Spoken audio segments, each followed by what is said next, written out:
Hai, apa kabar kawan pajak semua? Kembali lagi bersama saya Intan. Nah, kali ini kita berjumpa kembali dalam episode perdana podcast KPP Pratama Yogyakarta yang bertajuk Becak, berbincang tentang pajak. Jadi, mulai sekarang saya akan menyapakan pajak semua dengan sebutan Sobat Becak. DJP selalu berinovasi dalam memberikan layanan kepada seluruh wajib pajak. Untuk itu, KPP Pratama Yogyakarta turut meramaikan POTES agar wajib pajak semakin mudah dalam mengakses informasi perpajakannya. Oke, Sobat Becak semua, sebelum kita mulai ngebecak nih, saya ucapkan selamat datang di Becak, di mana segala hal tentang pajak akan kita bahas lebih santai namun tetap tuntas dan mendalam. Di episode perdana ini, kita akan membahas tentang program pengungkapan sukarela atau yang kita singkat sebagai PPS. Sebenarnya pantas nggak sih kalau PPS itu kita cekin? Kita sudah hampir sampai dengan gerbang PPS akan ditutup. Saya yakin nih, Sobat Becak di sini masih ada yang menimbang-nimbang mau PPS apa enggak. Sobat becak yang masih belum memutuskan karena mungkin mendapatkan berbagai info dari berbagai pihak menjadi semakin bimbang. Jangan bimbang ya, kalau kita bimbang justru akan mengambil sikap yang tidak tepat. Bagi sobat becak yang belum mengetahui tentang program pengungkapan sukarela, akan saya jelaskan dulu secara singkat. Apa sih PPS itu? Nah, PPS ini merupakan program pengungkapan sukarela untuk wajib pajak yang terdapat kealpaan dalam melaporkan hartanya di SPT tahunan dengan cara menebus sejumlah PPh final. Kenapa sih melaporkan harta di SPT kok kena pajak?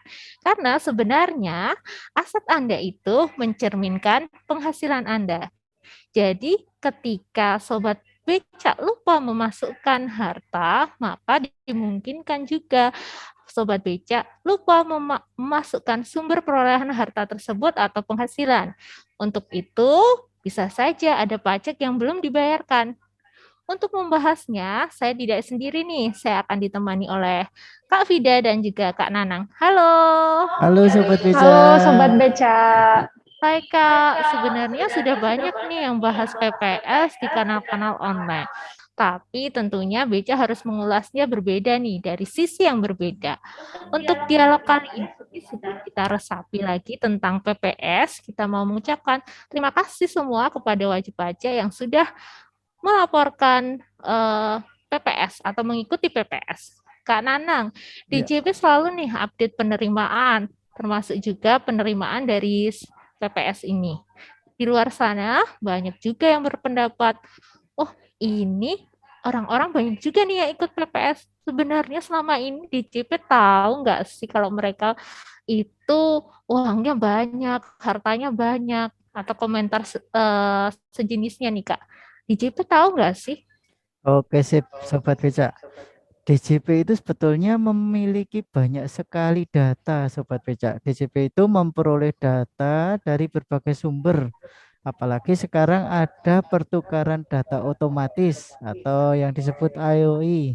Sehingga DJP tahu ada harta yang belum diungkap oleh wajib pajak dalam SPT-nya maupun dalam surat pernyataan harta untuk peserta teks amnesti. Sobat becak yang dapat himbauan PPS, coba dianalisis ya. Pasti harta-harta tersebut benar adanya. Akan tetapi mungkin ada harta yang perlu dikonfirmasi karena mungkin datanya belum diupdate. Misalnya nih Bu Vida Karisma ini menurut DJP ada dua mobil, memiliki dua mobil, tetapi di SPT 2020 hanya dilaporkan satu mobil. Ternyata mobil yang satu itu sudah dijual tapi belum dilaporkan ke Samsat kalau dijual dan belum dibalik nama. Nah, karena itulah Sobat Beca, PPS ini hadir sebagai bentuk upaya peningkatan kepatuhan secara sukarela dengan memberikan kesempatan kepada wajib pajak semua untuk menebus pajaknya yang sempat lupa tidak terbayarkan. Oke, Kak Vida, kenapa harus dengan PPS? Padahal nyata nih DJP dapat menetapkan langsung melalui pemeriksaan. Bahkan untuk teks amnesti sendiri sanksinya sampai 200% nih, Kak. Iya, betul. Menarik sekali sebenarnya untuk dibahas, Kak, terkait hal ini.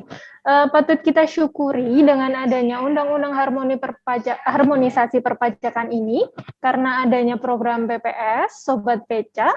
Memang jika kita melakukan pemeriksaan, tentu pajaknya akan menjadi pasti sesuai dengan hitungan Fiskus ya. Tetapi perlu kita pertimbangkan kembali nih, akibat pemeriksaan itu apa saja.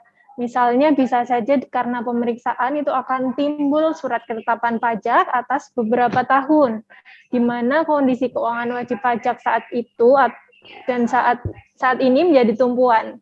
Bayangkan pajak beberapa tahun yang lalu nih harus dibayarkan sekaligus di saat ini. Pastikan berat ya kawan pajak. Benar banget nih Sobat Beca. Belum tentu kondisi saat ini lebih baik dari kondisi tahun-tahun lalu yang saat itu diperiksa. Apalagi kita ketahui bersama saat ini masih dalam masa pandemi, di mana 2 tahun yang lalu cukup signifikan nih berdampak pada berbagai sektor usaha. Betul sekali. Sobat Beca juga perlu ketahui bahwa pemeriksaan pajak itu bisa all taxes ya. Jadi ketetapannya tidak hanya PPh, bisa juga ada PPN-nya ketika omset hasil pemeriksaan ternyata sudah melebihi batasan pengusaha kecil.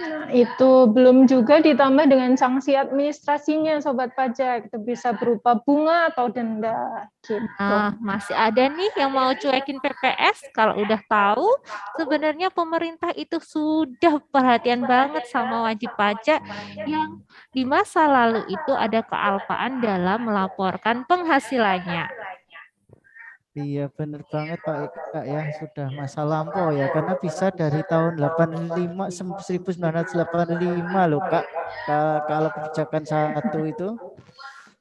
Nah, ini tuh banyak juga loh Kak konten yang mengibaratkan masa sebelum amnesti, yaitu tahun 2015. Di awal tadi sudah disampaikan ya oleh Kak Intan bahwa PPS ini adalah bentuk perhatian, pemberian kesempatan kepada wajib pajak semua yang malu-malu nih melaporkan penghasilan, harta, dan item-item lain dalam SPT tahunannya. Benar banget, Kak. Karena istilahnya mungkin waktu TA itu adalah pengampunan pajak, jadi banyak yang mengibaratkan sebagai masa lalu itu sebagai masa penuh dosa soal perpajakannya. Tapi jika kita flashback nih, ketika dulu kita kecil nih, dulu beberapa tahun yang lalu, orang kaya itu ngaku kaya malah dibilang sombong. Tapi sekarang kita lihat nih, banyak crazy rich bertebaran. Mereka nggak malu loh ngaku kaya, dan orang udah nggak bully lagi bilang sombong. Karena banyak nih ternyata orang yang share keberhasilannya sehingga menjadi sultan sebutannya, itu membuat orang-orang menjadi termotivasi untuk lebih giat dan lebih sukses seperti mereka. Karena mereka juga nggak malu untuk share pengalaman bagaimana sih cara mereka untuk berhasil mulai dari nol. Kita ketahui bersama ya Kak, di 2021 di mana pandemi belum berakhir, ekonomi masih belum kembali normal, tetapi penerimaan pajak malah tercapai. Itu tandanya Sobat Beca, sekarang nggak cuma crazy rich, nggak cuma yang sultan yang bayar pajaknya. Semua penghasilan tidak terkecuali mereka laporkan karena bayar pajak itu keren. From now, jangan malu lagi tuliskan asetnya di SPT ya. Oh mantap, perlu digarisbawahi tadi ya, bukan cuman orang kaya aja, bukan cuman sultan doang yang harus melaporkan pajaknya dan membayarkan pajaknya. Sejatinya karena pajak itu bentuk gotong royong, maka tetap harus adil dan setara. Untuk itu, semua sobat becak, semua wajib pajak harus jangan sampai terlewatkan melaporkan penghasilannya, melaporkan hartanya dan item-item lain dalam SPT kalian. Yuk semua saja yang masih bimbang untuk ikut PPS, disegerakan aja. Iya, betul. Seperti tagline PPS ya, gotong royong, adil, dan setara. Jadi walaupun sedikit, Kalau lupa, jangan sampai tidak ditebus. Ya, siapa ya? Siap ya semua sobat becak, kita sudah menyelenggarakan kelas pajak nih beberapa puluhan kali bahkan setiap hari Rabu. Tapi masih ada juga yang bimbang tentunya untuk mengikuti PPS. Mereka takut nih, jangan-jangan dengan ikut PPS saya akan semakin diawasi. Bener nggak nih Kak Nanang? Ya, itu kembali kepada wajib pajak lagi, Kak. Sudah jujur belum saat mengungkapkan harta di PPS? Jika sudah jujur, kenapa mesti takut untuk diawasi? Sobat becak nih yang punya pasangan, misalnya ya, seneng nggak kalau pasangannya itu lebih perhatian? Ih, seneng dong Nah, Kak. ya, namanya orang perhatian itu pasti kan harus tahu doi lagi ngapain. Beberapa kali pasti tanya kabar lagi ngapain, terus supaya apa? Biar tahu doi sedang apa, doi sehat enggak, doi lagi suka apa. Nah, sama dengan Fiskus nih, kalau ada wajib pajak setelah PPS lebih diperhatikan ya wajar Kak ya. Tapi perhatiannya kan baik. Kalau ada yang salah bisa cepat-cepat dikasih tahu. Iya, betul. Jadi pajak itu berbagi, sama seperti sedekah. Tidak ada kan orang yang sedekah lalu hidupnya jadi susah. Jadi tidak ada juga orang yang jujur bayar pajak yang buat dia atau wajib pajak itu jadi melarat. Jadi yuk ikut PPS tanpa ragu lagi. Oke, masih banyak nih yang ragu atau terus menimbang. Sekarang itu banyak nih yang bilang, Kak, after TA ada PPS. Nah, next tuh ada apa lagi nih? Di benak para wajib pajak itu banyak yang bertanya-tanya. Jangan-jangan pengampunan atau sejenis PPS ini musiman bakal ada terus. Gimana nih? Benar, program seperti PPS ini bukan musiman ya Sobat Becak. Kita tetap harus patuh. Program ini ada karena pemerintah mempertimbangkan adanya unsur kealpaan dari wajib pajak. Jadi sifat itu tidak sengaja tentunya. Iya nih, apalagi jika Sobat Becak tidak melaksanakan kewajiban perpajakan dengan baik, resiko pemeriksaan yang tadi disebutkan di awal menjadi lebih tinggi. Jangan tunggu program pengungkapan sukarela atau PPS ini ada di lain kesempatan. Sebelum itu, mari kita melaksanakan kewajiban perpajakan kita secara patuh. Jadi nggak usah tunggu diperiksa dulu. Baik, ada lagi nih Kak yang bertanya-tanya, ada nggak sih manfaat PPS selain tebusannya lebih murah jika dibandingkan dengan pembetulan nih? Dan juga ada autoimun nih dari pemeriksaan, ada lagi nggak sih? Ada lagi nih Kak, jadi PPS itu kan ada beberapa tarif.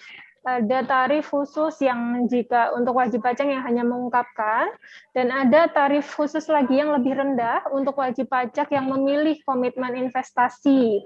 Salah satunya itu surat berharga negara, Kak. Jadi Sobat Becak yang ikut PPS, ini ada penawaran SBN khusus bagi peserta PPS, di mana kuponnya itu lebih tinggi, dengan tenor 6 tahun dan di atas 5% Kak pengembaliannya. Iya. SBN khusus dalam rangka program pengungkapan sukarela ini ditawarkan secara rutin bergantian antara instrumen SUN dan SBSN. Sebagaimana jadwal penerbitannya itu tentatif, Kak. Sobat Becak bisa dipantau di laman https www.djppr.kemenq.go.id/PPS. Jika tidak ikut PPS, tentunya nggak bisa nih beli jenis SBN ini karena hanya khusus untuk peserta PPS dengan komitmen investasi. Kapan lagi nih Sobat Becak bisa nebus kesalahan tapi dapat tiket investasi dengan keuntungan yang setinggi itu, bahkan melebihi bunga untuk deposito ya. Terakhir nih, jika dapat himbauan untuk mengikuti PPS, Kak, apa sih sebenarnya yang harus dilakukan oleh Sobat Becak semua? Apa sih sebenarnya yang harus dilakukan oleh Sobat Becak semua? Ya, pertama kalau dapat surat himbauan jangan panik Sobat Becak, jangan marah. Kita baca perlahan perlahan-lahan dulu surat tersebut. Bagian mana yang menurut DJP lebih tinggi dari data yang dilaporkan pada SPT. Nah, setelah itu coba diingat kembali data tersebut diperoleh tahun berapa, sumbernya dari mana, objek pajak atau bukan. Ya, betul. Jadi sebelum marah atau bingung, kita perlu menganalisis dulu nih sumber diperolehnya harta tersebut yang ada di surat pemberitahuan atau surat ini. Apakah itu termasuk dalam perolehan harta yang ada unsur hutang karena akan mempengaruhi jumlah harta bersih. Setelah itu jangan dicueki ya himbauannya, segera putuskan mau ikut PPS atau pembetulan SPT atau konfirmasi kepada petugas pajak apabila harta tersebut sudah tidak dimiliki nih saat kondisi di 31 Desember 2021. Gimana Sobat Beca? Masih bimbang nggak nih? Bagi yang masih bimbang, boleh loh daftar kelas pajak PPS di KPP Pratama Yogyakarta di laman bit.ly/PPS Jogja yang setiap hari Rabu diselenggarakan melalui Zoom pukul 9 pagi. PPS bukan hanya untuk menembus harta yang belum dilaporkan, tapi juga bisa menjadi ladang untuk investasi. Jangan ragu lagi yuk, segera kita gaskan untuk ke DJP Online, layanan pengungkapan sukarela. Ikan gagap, ikan gabus, ayo ungkap, segera tebus. Terus ikuti media sosial KPP Pratama Yogyakarta untuk info update lainnya. Saya Intan. Saya Vida. Saya Nanang. Kami Mohon pamit. Kami pamit.